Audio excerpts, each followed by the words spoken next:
Parler de ce livre, c'est assez difficile. C'est pour ça que je ben oui, vous avez raison. J'ai pas mis roman en dessous comme veulent les éditeurs. J'ai mis chantier à ciel ouvert. Alors, donc c'est un roman qui se fait comme ça. Mais j'ai choisi quand même quelques pages pour donner une idée du ton du roman. Pas, ne me demandez pas le sujet, les personnages, il y en a. Finalement, il y en a. Bon, voilà, alors je lis les 5 pages, 4 pages que j'ai sélectionnées. C'est maintenant une lettre que je lui ai écrite, une vraie lettre que je lui enverrai par la poste, timbrée, tamponnée, tout le tintamarre.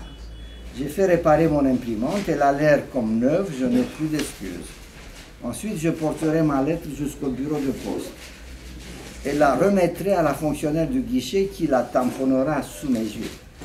Je veux la voir la tamponner avec ce geste qu'elle a dû faire des milliers de fois et la lancer dans la corbeille remplie d'autres lettres qui attendent d'être expédiées.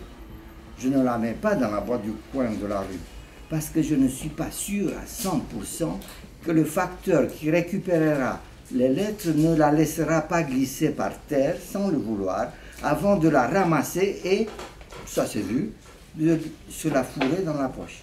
Par distraction ou intentionnellement, j'ai lu quelque part qu'il y a des facteurs qui volent les lettres.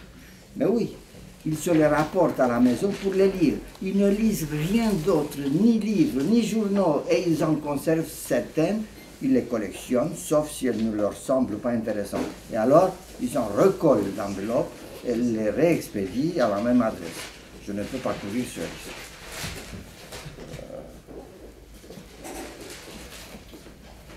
Cette possibilité-là, je ne l'avais pas envisagée. Marianne reçoit ma lettre, elle pose la main sur son téléphone et m'appelle. Qu'est-ce que c'est que cette lettre? Qu'est-ce que t'attends de moi, de mon esprit? Si tu as vraiment besoin d'un conseil, comme tu le prétends, épargne-moi ta théorie de la littérature. N'essaye pas de m'avoir avec des considérations qui valent pas tripette. Je me tais.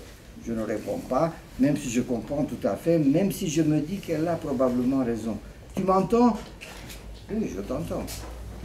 Alors pourquoi tu restes comme ça, abasourdi? Je ne suis pas abasourdi, mais je ne sais pas quoi dire. Commence donc par me dire quel est le sujet de ton roman. Parle-moi des personnages. D'abord, qui est-ce qui conduit le camion? Un camionneur bulgare. Eh bien, dis-le, un camionneur bulgare qui transporte des marchandises en Europe. La Bulgarie aussi, c'est en Europe. D'accord, la Bulgarie, la Roumanie, elles y sont et ils n'y sont pas. Enfin, ça n'a pas d'importance. Mais si et le fait que le camionneur soit bulgare, tu l'apprends dès le titre. Tu veux qu'on se dispute? Dis-le. C'est ça que tu veux? Mais non, comment je pourrais vouloir une chose pareille? Et il y a qui d'autre dans le camion? Personne. Qui veux-tu qu'il y ait? Un tzigane planqué, qu'est-ce que j'en sais? Non, parole d'honneur. Pourquoi je te cacherais ça? Il a bien pris une petite vieille à un moment donné, mais sur 15 ou 20 kilomètres de son village jusqu'au village voisin où vit sa fille mariée au boucher du village, elle était tombée malade. Voilà, continue. Ça se passe en Bulgarie, le camion n'avait pas encore passé la frontière avec la Macédoine. Son homme la battait comme plâtre, et elle criait et gémissait en s'en négocier. Tous les voisins l'entendaient. Un de ses voisins a fini par raconter à la petite vieille, quand il l'a rencontrée au marché, un jour le boucher va la tuer, qu'il lui a dit. Passionnant. Tu es en train de m'éplucher et je n'avais pas prévu de parler de ça. Et le camion, qu'est-ce qu'il transporte comme marchandise? Je ne sais pas. Comment tu ne sais pas? Il faut que tu saches, c'est important. Enfin, parle-moi plutôt de ton camionneur. Quel âge? C'est important? Fichtre, bien sûr que c'est important. Il a une femme, des enfants. Non, il a été marié, mais il est séparé, je ne sais pas.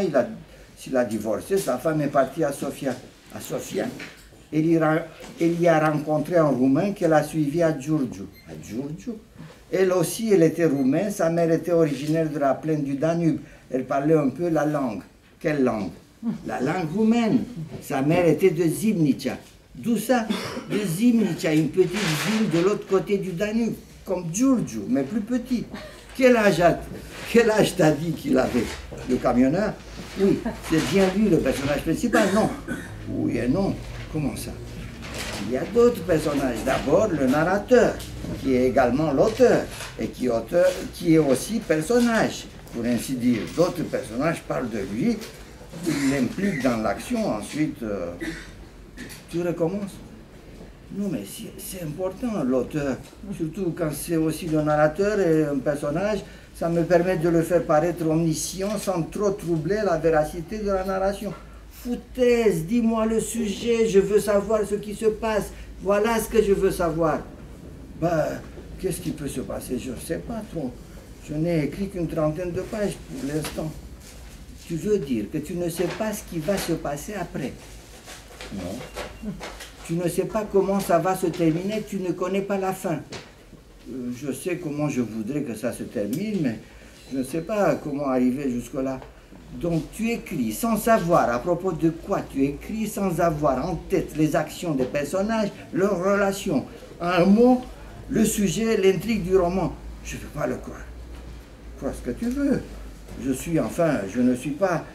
Je n'ai pas la moindre idée de ce que tu es ou de ce que tu crois être. Mais romancier, en tout cas, non, tu n'es certainement pas romancier.